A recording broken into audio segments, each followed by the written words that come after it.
Hi there, Dave here.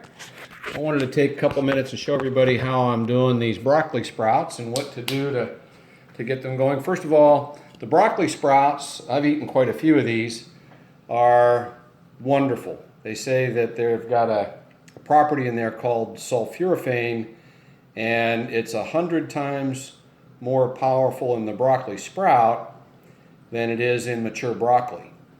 And they've done a ton of scientific tests, and I'll include an attachment to this female doctor that I really like. Her name is Rhonda Patrick, and she talks about studies where it reduces the doubling of cancer cells by 86%.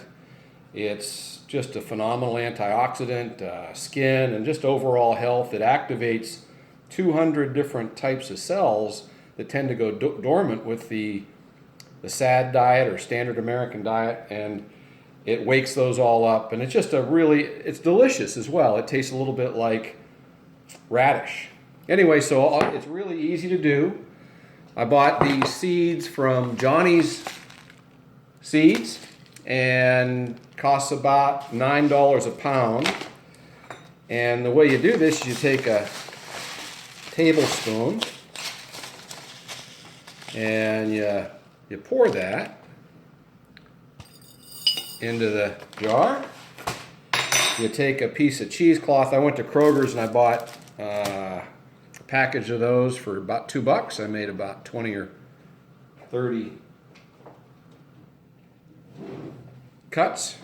You take and you cover it with a rubber band. And the first step you do is you want to make sure that you put a couple inches of water in here and let it germinate. So let me just do that. I'll just show you what I'm doing. And you swirl it around, make sure all the seeds are on the bottom. And you leave it like this for 12 hours. Put it in the pantry in the dark or whatever. After 12 hours, you come out and you pour it out. And every day at the same time, I do it 8 o'clock in the morning or 7:30 in the morning and in the evening. You come in and you rinse out the water. Make sure that it's all moved around, and you just pour it all out.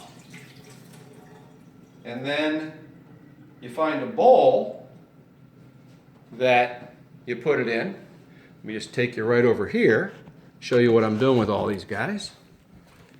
And you find a bowl that you can put it in. So there's my bowl. And what you do is you want to make sure it just gets dry. You can't use a normal mason jar with the cheesecloth because it keeps a little water in it, and you don't want it to do that because they say it gets slimy. And that's really it. It's easy to do.